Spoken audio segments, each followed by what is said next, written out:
Hello বন্ধুরা, বাংলাদেশে বেশ কয়েকদিন যাবৎ ভূমিকম্প অনুভূত হচ্ছে। এবারের ভূমিকম্প সর্বাধিক মাত্রা রেকর্ড করেছে, কারণ এবারে ভূমিকম্পের মাত্রা হচ্ছে 5.5। বাংলাদেশের ইতিহাসে কখনো এরকম হয়নি। কিন্তু বন্ধুরা, তোমরা কি জানো ইতিহাসে এমন কিছু ভূমিকম্প রেকর্ড রয়েছে যা পুরো মহাদেশ কাঁপিয়ে দিয়েছিল? তো চলো এক নজরে দেখে নেই ইতিহাসের সবচেয়ে শক্তিশালী 5টি ভূমিকম্প। Number 1, chilli. 1960 সালে 5.5 মাত্রার এই ভূমিকম্পটি অনুভূত হয়েছিল, যা ইতিহাসের বিশ্ব রেকর্ড করেছে। চিলির ভালদাভিয়া অঞ্চলে মাত্র কয়েক সেকেন্ডে মাটি এমনভাবে কাঁপিয়ে দিয়েছিল যা পুরো শহর ধসে যাওয়ার জন্য যথেষ্ট। গবেষকদের মতে এই ভূমিকম্পের ফলে পৃথিবী নিজস্ব ঘূর্ণায়ন পর্যন্ত সামান্য পরিবর্তন হয়ে গিয়েছিল। এটির ফলে সুনামি তৈরি হয়, 25 কিলোমিটার উঁচু হাওয়ায় মিলিয়ে যায়, যা জাপান এবং ফিলিপাইন পর্যন্ত পৌঁছে গিয়েছিল।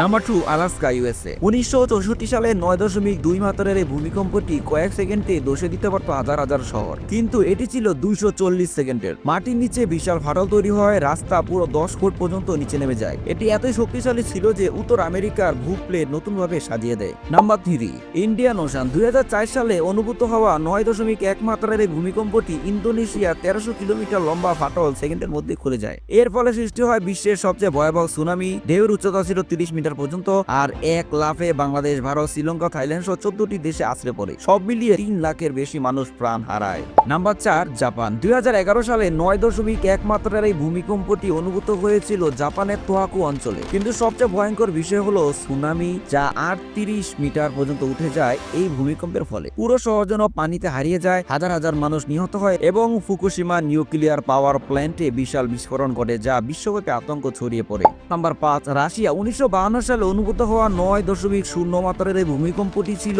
রাশিয়ার উত্তর কামচাটকা উপদ্বীপের একটি ভূমিকম্প।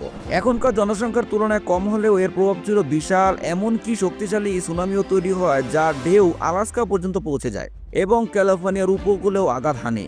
এই 5টি ভূমিকম্প পৃথিবীর শক্তির মাত্র হাজার হাজার ভাগের 1 ভাগ। তবে আজ বাংলাদেশে যে ভূমিকম্প অনুভূত হয়েছে সেটা আমাদের মনে করিয়ে দেয় প্রস্তুত থাকলে ক্ষতি কমানো যায়, কিন্তু প্রকৃতির শক্তি কখনোই ছোট নয়। এজন্য বন্ধুরা, আপনারা আগামী 3 দিন খুবই নিরাপদে থাকার চেষ্টা করবেন, সাবধানে থাকবেন। আল্লাহ হাফেজ।